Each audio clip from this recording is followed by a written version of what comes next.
पूरे देश में आज भगवान श्री राम का जन्मोत्सव रामनवमी के रूप में मनाया जा रहा है। उद्योग मंत्री उदय सामंत ने रत्नागिरी में पुरातन राम मंदिर में रामलला के दर्शन किए।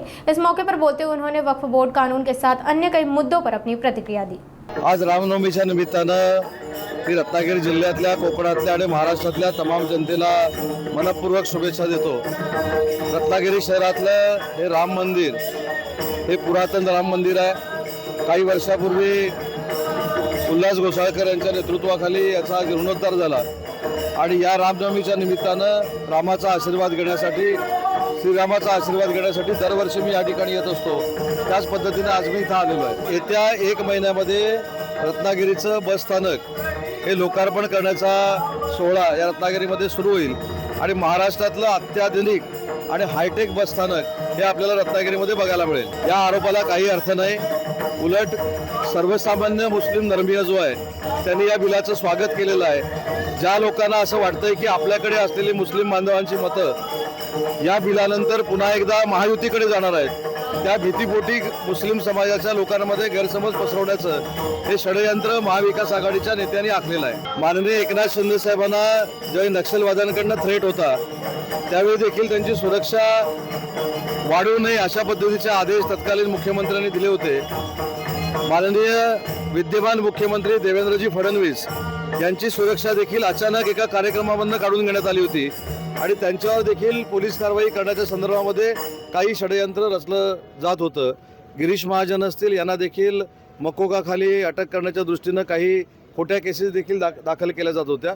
त्याच्यामुळे एकनाथ शिंदे साहेबांनी काल भाषणामध्ये सांगितलेली गोष्ट ही तंतोतंत खरी आहे। मला असं वाटतं तुम्ही 100 लोक उभे केले होते, त्यातले 50 तरी निवडून आणायला पाहिजे होते ना, तरी आम्ही मान्य केलं असतं। 100 जागा देऊन तुमचे 20च निवडून आले, त्याच्यामुळे तुमचा रिझल्ट हा 20% आहे आणि एकनाथ शिंदे साहेबांच्या नेतृत्वाखाली 80 पैकी 60 जागा आम्ही जिंकल्या आहेत, त्याच्यामुळे आमचा रिझल्ट हा 83% आहे। नाही, वक्फ बोर्डाचं जे बिल आहे हे पहिला आधी समजून घेतलं पाहिजे।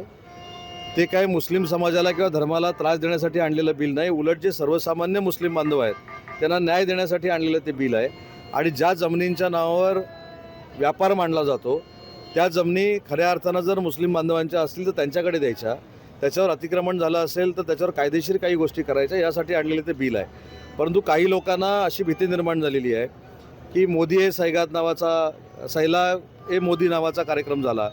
नागपूरमध्ये हज हाऊससाठी महायुतीच्या सरकारनं पैसे दिले। आता वक्फ बोर्डानं मुस्लिम समाजाला, सर्वसामान्य मुस्लिम समाजाला न्याय देण्याची भूमिका घेतली। त्याच्यामुळं खोटं बोलून आपल्याकडे जी मुस्लिम धर्माची मतं आली होती ती परत आता महायुतीकडे जातील या भीतीनं काही लोक आरोप प्रत्यारोप करत आहेत। परंतु या बिलाच्या संदर्भातली स्पष्ट भूमिका देशाचे गृहमंत्री अमित शहानी लोकसभेमध्ये आणि राज्यसभेमध्ये मांडलेली आहे। आपल्याला आठवत असेल की मी काही वर्षापूर्वी असं सांगितलं होतं की रत्नागिरी शहर एवढ्या चांगल्या पद्धतीनं विकसित करू की परदेशातले, परराज्यातले पर्यटक हे शहर बघायला येतील आणि असंच शहर आपलं असलं पाहिजे ही भूमिका घेऊन रत्नागिरी शहरातनं बाहेर जातील। त्याची प्रक्रिया सुरू झालेली आहे। रस्त्याची कामं संपली की अजूनही या शहराला एक वेगळं वलय प्राप्त होणार आहे आणि अनेक लाखो पर्यटक रत्नागिरी शहर बघायला रत्नागिरीमध्ये पहिली गोष्ट एका उद्योजकाची काल मी पत्रकार परिषद बघितली। मला असं वाटतं की एवढ्या घमेंडीमध्ये अशी पत्रकार परिषद घेऊ नये। न्यायालयानं दिलेला जो निकाल आहे त्याचा आम्ही 100% आदर करतो, परंतु न्यायालयाचा निकाल दिल्यानंतर ज्या उद्योजकानं ज्या पद्धतीनं भावना व्यक्त केल्या आहेत या संस्कृतीला शोभेच्या अशा नाहीत।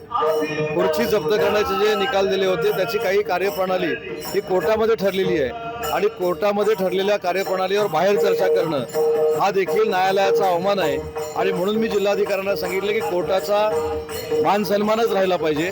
कोर्टाने जे निर्देश दिले त्याचं पालन झालं पाहिजे। त्याच्या संदर्भात आमच्या प्रांताधिकाऱ्यांनी जे काय प्रक्रिया करायची ती केलेली आहे, पण कोर्टाच्या निकालावर बाहेर पत्रकार परिषद घेऊन बोलणे हा देखील न्यायालयाचा अवमान झाला आहे आणि त्याच्या विरोधामध्ये देखील मी प्रांतांना आजच सूचना केल्या आहेत की कोर्टाकडे दाद मागावी। जागा कुठच्या विभागाकडे याच्यापेक्षा निकाल लागल्यानंतर प्रायव्हेट कंपनीनं त्याच्यावर टीका टिप्पणी करणं योग्य नाही। आम्हाला माहिती आहे त्या जागेवर काय करायचं, पर्यटन कसं विकसित करायचं, त्याच्यासाठी आम्हाला कोणाच्याही सल्ल्याची आवश्यकता नाही। परंतु एखादी बाहेरची व्यक्ती येऊन जिल्हाधिकाऱ्यांची खुर्ची जप्त केली याच्यावर रत्नागिरीमध्ये समाधान व्यक्त करते हे खेदजनक आहे।